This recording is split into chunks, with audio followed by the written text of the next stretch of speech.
সড়ক দুর্ঘটনায় দুই শিক্ষার্থীর মৃত্যুর পর চলা বিক্ষোভের ৪ দিনের মাথায় চট্টগ্রাম প্রকৌশল ও প্রযুক্তি বিশ্ববিদ্যালয় অনির্দিষ্টকালের জন্য বন্ধ ঘোষণা করেছে কর্তৃপক্ষ।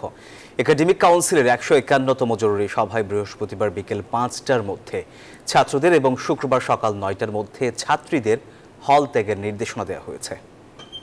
এই সিদ্ধান্তে ক্ষুব্ধ আন্দোলনরত শিক্ষার্থীরা উপাচার্যকে অবরুদ্ধ করে রাখলেও পরবর্তীতে বৈঠকের আশ্বাসে তাকে ছেড়ে দেওয়া হয়। নয়ন বড়ুয়া জয়ের তথ্য ও চিত্র ডেস্ক রিপোর্ট।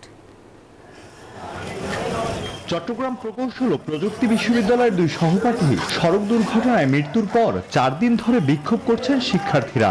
এই ঘটনা নিয়ে বৃহস্পতিবার বৈঠকে বসে কর্তৃপক্ষ ও শিক্ষার্থীরা। বৈঠক শেষে ছেলেদের বিকেলের মধ্যে এবং শুক্রবার সকাল 10টার মধ্যে মেয়েদের হল ছাড়ার নির্দেশ দিয়েছে কর্তৃপক্ষ।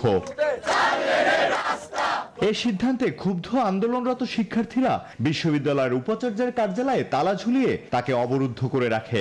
পরবর্তীতে আলোচনার আশ্বাসে উপাচার্যকে অবমুক্ত করা হয়। ডমেক্স টয়লেট রাখে ফ্রেশ 100 ফ্ল্যাশ পর্যন্ত, তাই ব্যবহার করুন ডমেক্স ফ্রেশ গার্ড।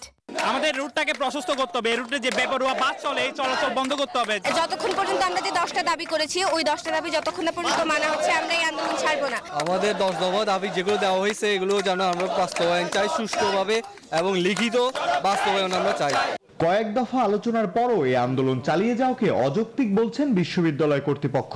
ছাত্ররা আমরা কেউ কারো প্রতিপক্ষ না, আমরা আলোচনার মাধ্যমে সবাইকে কনভিন্স করে একটা ওয়ে বের করবে কিভাবে সমাধান করা যায় সেটা। এর আগে বিক্ষুব্ধ শিক্ষার্থীরা জব্দ থাকা দুটি বাসে অগ্নিসংযোগ ও ভাঙচুর করেন।